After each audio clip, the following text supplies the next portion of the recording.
Minute रुक जाओ, ये डंडों से भागने वाले भूत नहीं है, इन्हें तो मेरी जादू की पप्पी चाहिए।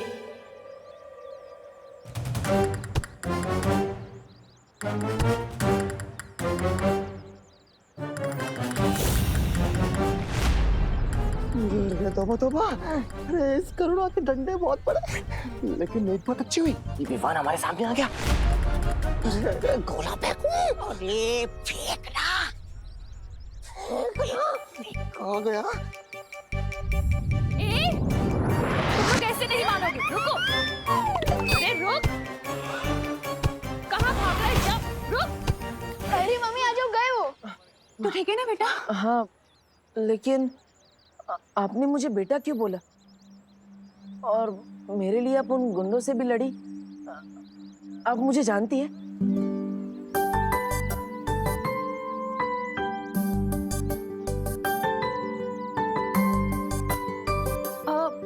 हाँ बेटा, तू मेरा बेटा है, देबू। वैसे तो तुम्हारा नाम देव है, लेकिन हम सब प्यार से तुम्हें देबू बुलाते हैं।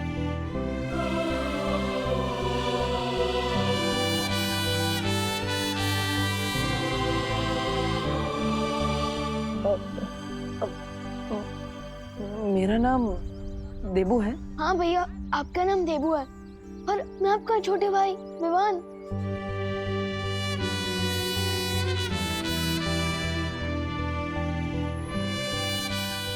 हाँ, तो मेरा छोटा भाई है। और ये हमारी माँ करुणा।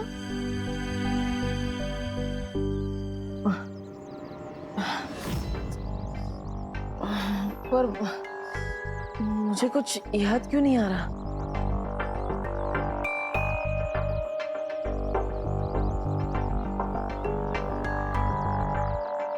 वो इसलिए बेटा क्योंकि तुम्हारा एक्सीडेंट हो गया था और उसमें तुम्हारी याददाश्त चली गई। पर तुम बिल्कुल चिंता मत करो, हम सब तुम्हारे साथ हैं। हम सब मिलकर तुम्हें ठीक कर देंगे, तुम जल्दी ठीक हो जाओगे। तोबा तोबा, इधर आ। हम तो एक को उड़ाने आए थे, पर तीनों के तीनों साथ खड़े हैं। उड़ा दूं? उड़ा उड़ा। और अगर ये लोग तुम्हें फिर से परेशान करें ना, तो मुझे बताना, इसी तरह से धुलाई करूंगी उनकी। नहीं नहीं नहीं नहीं, अब इसकी जरूरत नहीं है। आप इसे छोड़ दीजिए।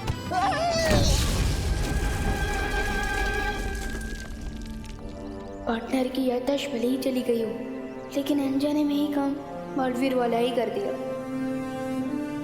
चलो घर चलते हैं।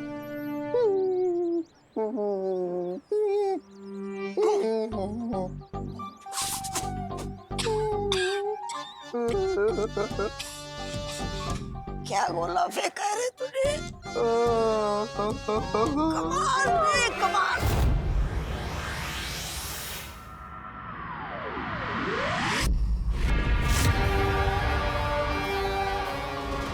सरकार ने कहा था 7 अरब धरतीवासियों के बीच उस शक्ति को ढूंढना जंगल में सुई ढूंढने के बराबर है। लेकिन अगर मैं पूरे जंगल में ही आग लगा दूं तो सुई तो खुद ही उस आग में पिघल जाएगी। तुम्हारे दिमाग में आखिर चल क्या रहा है तमन्ना? पिछली बार भी जब बालवीर ने हमला किया था, तुमने सारे काल लोग को भूल भुलैया बना दिया था, लेकिन उसका मकसद मुझे अभी भी नहीं पता। कौन सी नई उधेड़बुन में लगी हुई है? तुम्हारा काम सवाल पूछना नहीं भैमार, मेरा हुक्म मानना है। इस गलतफहमी में बिल्कुल मत रहना तन्नासा। मैं तुम्हारा नहीं, सिर्फ और सिर्फ काल लोक का वफादार हूँ, और उस वफादारी के लिए मैं सब कुछ जानने का हक रखता हूँ। मुझे अभी बताओ, वरना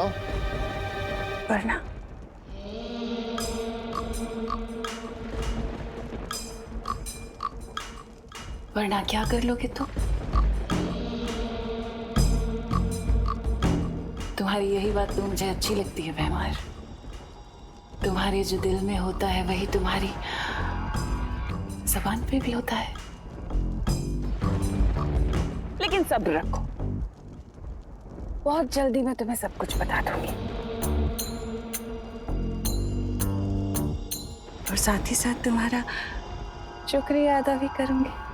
क्योंकि भैमार इस बार मैं एक ऐसी योजना बना रही हूँ जिसे तिम्नासा सिर्फ काल लोक में नहीं, मैं पूरे ब्रह्मांड में राज करूंगी और हमेशा के लिए अमर हो जाऊंगी।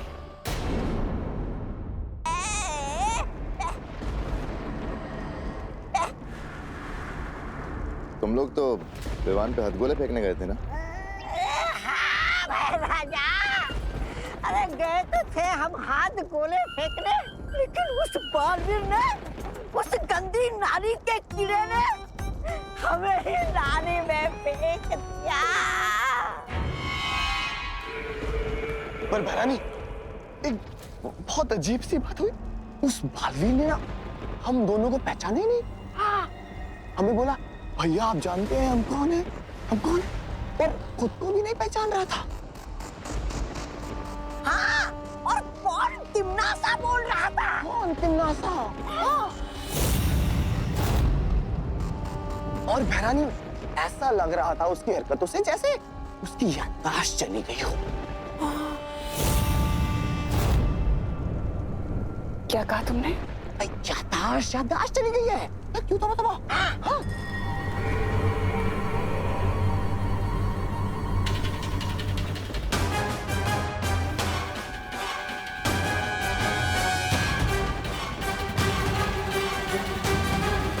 अब कौन सा नया दाव खेल रहा है ये बालवीर, और क्यों? अरे खुशी और ला और ला। ये लो दादाजी। ये पीना पड़ेगा अभी तुम्हें, दोबारा पी लो। चलो मम्मी आप ये पिलाओ, मैं एक और ग्लास लेके आती हूँ। हाँ, ये ले। बनाई काट जल्दी फटाफट ले बेटा। नहीं, मैं ऑलरेडी 6 ग्लास पी चुका हूँ और नहीं पी अरे तो तुम गिन क्यों रहे हो? अरे बेटा, ग्लूकोज है, ऑरेंज फ्लेवर, पीने से ताकत आएगी। चलो पियो पियो मैं कह रही हूँ, पियो पियो पियो। ऐसी तो एनर्जी मिलेगी, पूरा पियो। चलो पी लो। Good boy, good boy. चलो फिनिश। दूसरा आ रहा है, चलो जल्दी करो। ये ले लो, ये लो दादा। फ्रूट्स आ गए हैं। विवान, विवान, विवान। हाँ मम्मी। कहाँ खोया है? बाहर आ जल्दी, बात करनी है तुझसे। हाँ आया। हाँ, ये लो फ्रूट्स, सेब। बोलिए मम्मी। अरे विवान, इतनी देर से टेस्ट ये पकड़ो बेटा, ये पकड़ो। इतनी देर से पूछ रही हूँ विवान, कहाँ है देवू की दवाइयाँ? कौन सी दवाइयाँ? अरे हॉस्पिटल से डिस्चार्ज होकर तुरंत मिली होंगी ना? हाँ वो दवाइयाँ ना। आप खिलाओ, मैं लेकर आता हूँ दवाइयाँ। हाँ लेकर आ। हाँ, ऑरेंज। भैया को तो मैं हॉस्पिटल लेकर ही नहीं गया था। अब जादू की ही पुड़िया बांधनी पड़ेगी। अरे बेटा पी लो, ग्लूकोज है, ग्लूकोज पियोगे तो ताकत आएगी, ताकत आएगी तो फ्रूट खा पाओ। चलो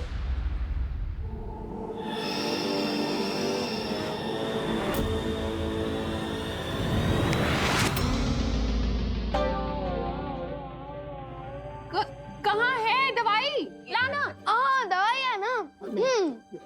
इधर ही रखी थी मैंने। हाँ ये रही, ये लीजिए मम्मी। अब ये लो। हाँ, लेकिन खाली पेट कैसे खाएगा? मैं देवू के लिए पोहा बना कर लेकर आती हूँ। और मैं भी अपने देवू भैया के लिए सैंडविच बना के लाती हूँ, ठीक है? ओहो, तू तो मेरा पोता है, तो मैं तेरे लिए खीर बना के लाता हूँ, एकदम पौष्टिक। अरे माने में वाह वाह वाह, क्या मजा।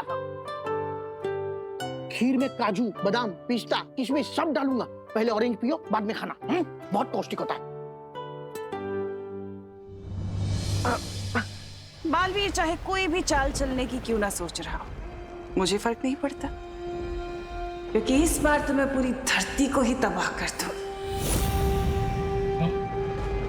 पूरी धरती को? एक अकेले विवान को मारने के लिए पूरी पृथ्वी को तबाह करने की क्या जरूरत है? जरूरत है भैमार, जरूरत है। जब धरती ही नहीं बचेगी तो बालवीर कैसे पैदा होंगे? तुमने वो कहावत तो सुनी होगी, ना रहेगा बांस और ना बचेगी बांसुरी। फिलहाल मेरा असली मकसद तो उस अनजान शक्ति को खत्म करना है जिसके बारे में सर्वकाल ने मुझे चेतावनी दी है। ख्याल तो अच्छा है तिम्नासा, लेकिन इतनी बड़ी पृथ्वी को खत्म करने के लिए तुम कौन सा हथियार इस्तेमाल करोगे? मजे की बात तो ये है भैमार कि इस बार धरती को खत्म करने के लिए काल लोक वाले किसी भी हथियार का इस्तेमाल नहीं करेंगे।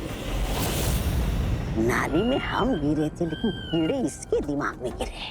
देखते देखते बिना काल लोक की ताकत और हथियार के पृथ्वी को खत्म करेंगे कैसे? है एक तरीका, और इस तरीके में खुद धरतीवासी हमारे काम आएंगे। आ गई दादाजी की स्पेशल खीर, क्योंकि इसमें काजू बादाम पिस्ता किशमिश सब पड़ा हुआ है। खाओ। अरे दादाजी रुकिए ना, ये खाओ ये।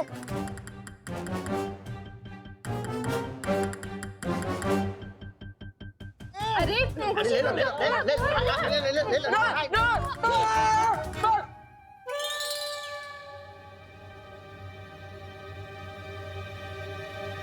क्या हुआ? जैसे लोगों के प्यार से दिल भर आता है, उसी तरह आप सबके प्यार से मेरा पेट भर गया। अब और बर्दाश्त नहीं कर सकता। अच्छा अच्छा अच्छा, लेकिन एक लास्ट चीज खानी पड़ेगी। क्या? दवाई। दवाई। हाँ, दवाई खा लो, उसके बाद 2 घंटे तक कुछ नहीं खिलाएंगे तुम्हें, पक्का। कुछ नहीं ना? हाँ हाँ पक्का पक्का, ये लो। हाँ?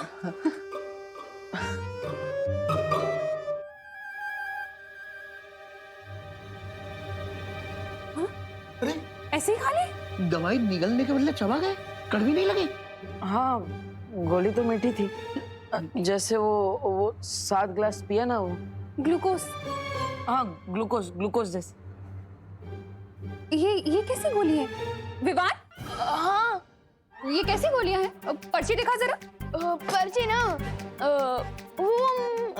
रूम में हाँ, मैं लेकर आता हूँ। अभी अभी खबर मिली है कि न्यूक्लियर साइट से भारी मात्रा में यूरेनियम की चोरी हो गई है। इसकी मात्रा इतनी अधिक है कि पूरी धरती को तहस नहस किया जा सकता है। सुरक्षा एजेंसीज अभी भी इस बात की जांच कर रही है, लेकिन इस बात का खुलासा अभी तक नहीं हो पाया है कि इस चोरी के पीछे किसका हाथ है। हम अपने दर्शकों को बता देना चाहते हैं कि यूरेनियम एक रेडियो एक्टिव एलिमेंट है, जिसका इस्तेमाल न्यूक्लियर बॉम्ब बनाने के लिए किया जा सकता है। अगर ये चोरी हुआ यूरेनियम किसी गलत हाथों में आता है तो लाखों लोगों की जिंदगी खतरे में आ सकती है। आखिर ये कर कौन सकता है? तिम्नासा? क्या कहा आपने, क्या कहा? आप बताओ, क्या कहा आपने? तिम्नासा। तिम्नासा? मतलब आपको सब कुछ याद आ गया है ना? मुझे तो सिर्फ यही एक नाम याद है। वो 2 भैया आए थे ना, वो भी बार बार यही नाम ले रहे थे। वो अच्छा ठीक है ठीक है। क्यों? क्या हुआ छोटे भाई? कुछ नहीं। और आप उन दोनों जोकर को भूल जाओ और तिम्नासा को भी, और उनकी बातों में ध्यान मत देना। भूल जाओ भूल जाओ। वैसे ही एक्सीडेंट के बाद सब कुछ भूल चुका हूँ। इन दोनों को भूलना कौन सी बड़ी बात है। तू पर्ची लेने गया नहीं अभी? कहाँ है पर्ची? दे ना। हाँ जा रहा हूँ लेने ही जा रहा हूँ।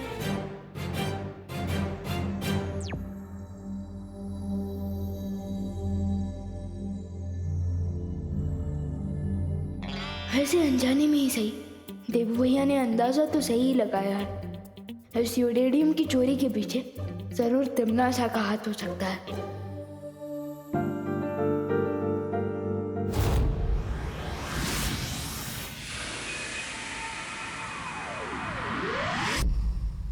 लेकिन तिम्नासा को धरती से यूरेनियम धातु चोरी करने की जरूरत क्या थी? हाँ, और वैसे भी हमने तो जाकर वो जगह जांच ली है। जिस जगह से वो यूरेनियम धातु चोरी हुआ है, वहाँ पर तिम्नासा या काल लोक के लोग, इनमें से कोई भी नहीं गया था। यही तो स्मार्टेस्ट दिखाई है उस विलेन आंटी ने। चोरी भी कर ली और उस पे इल्जाम भी नहीं लगा। विवान का अंदेशा सही है परियों। इस यूरेनियम धातु की चोरी के पीछे तिम्नासा की ही चाल है। लेकिन ये यूरेनियम धातु चोरी करके तिम्नासा करना क्या चाहती है? यूरेनियम से इलेक्ट्रिसिटी यानी कि बिजली बनाई जा सकती है, और तो और यूरेनियम से परमाणु बॉम्ब भी बनाया जा सकता है। हमें कल ही साइंस की क्लास में पढ़ाया गया था। परमाणु बम इतना अधिक शक्तिशाली होता है कि जहां भी इसका विस्फोट किया जाएगा वहां के इंसान, पेड़ पौधे, पक्षी सब कुछ एक पल में नष्ट हो जाएंगे।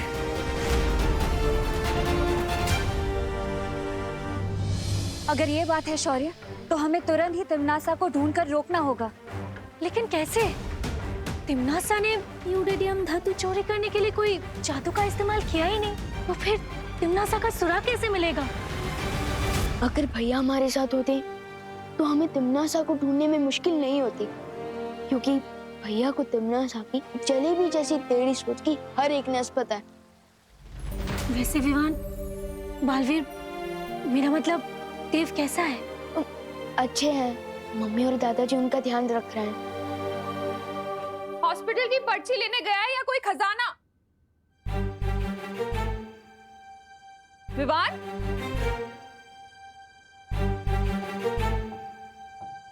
अपने रूम में जा रहा हूँ बोलकर कहाँ गायब हो गया ये लड़का मुझे परेशान करके छोड़ेगा। भैया को जबरदस्ती पोहा, खीर, सैंडविच। गुजरी बात और बीते बालवीर को याद करने से कोई फायदा नहीं है। इस वक्त हमारे सामने जो मुसीबत है, हमें उसे सुलझाने पर ध्यान देना चाहिए। हमें किसी भी हाल में तिम्नासा को परमाणु बम बनाने से रोकना होगा। लेकिन शौर्य, तिम्नासा को रोकने से पहले हमें उसे ढूंढना होगा, और वो तभी मुमकिन होगा जब वो धरती पर अपनी जादुई शक्तियों का इस्तेमाल करे। लेकिन कहीं उसे ढूंढने से पहले तिम्नासा ने अपनी जादुई शक्ति से वो परमाणु बम बना ली तो?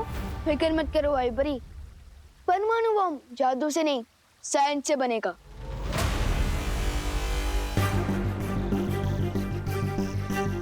यस, मिल गया आइडिया तिम्नासा को ढूंढने का। अगर हम नागिन को नहीं ढूंढ पा रहे तो हमें दूध की कटोरी पर नजर रखनी चाहिए। मतलब तुम कहना क्या चाह रहे हो विवान? यही कि तिम्नासा को अगर परमाणु बम बनाना है तो ऐसे किसी न्यूक्लियर साइंटिस्ट, मेरा मतलब कि परमाणु वैज्ञानिक की जरूरत पड़ेगी। तो इसलिए हमें धरती के हर न्यूक्लियर साइंटिस्ट पर नजर रखनी चाहिए।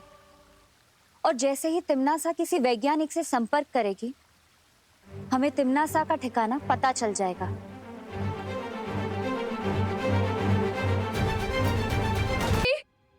खुशी। हाँ मम्मी। तूने विवान को देखा है कहीं? नहीं मम्मी। कहाँ चला गया ये लड़का? पापा जी, आपने विवान को कहीं देखा है क्या? अरे नहीं बहू, मैं तो टिफिन का हिसाब कर रहा था। ये लड़का भी ना, पता नहीं कहाँ चले गए हैं ये दोनों। मम्मी, देवू भैया से पूछे, शायद उन्होंने देखा हो। पर देवू भी तो घर पे नहीं है, पता नहीं अचानक कहाँ गायब हो गए दोनों। दोनों शायद टहलने गए होंगे। पापा जी, लेकिन अभी देवू हॉस्पिटल से आया है, वो ऐसे टहलने कैसे जा सकता है? हाँ, वो भी है। देखना पड़ेगा मुझे बाहर जाके, कहीं विवान न लेकर गया हो उसे। चलो बेटा, हम भी कॉलोनी में जाकर ढूंढते हैं। हाँ। टीटू गोलगप्पे वाला, फूल वाला, खिलौने वाला। माफ करना भाई साहब। हाँ कोई बात नहीं, कोई बात नहीं। अरे देव भैया ने मुझे पहचाना क्यों नहीं? चेहरे पे कुछ लगा है क्या? कुछ भी तो नहीं है। तो फिर देव भैया ने मुझे भाई साहब बोल के गेट से डायरेक्ट अंकल क्यों बना दिया? कुछ तो चक्कर है।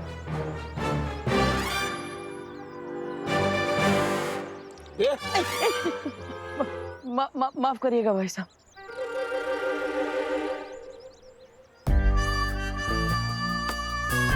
ये देव भैया भारत नगर में ही रहते हैं ना, तो आज ये टूरिस्ट की तरह इधर उधर क्यों भटक रहे हैं? कुछ तो गड़बड़ है।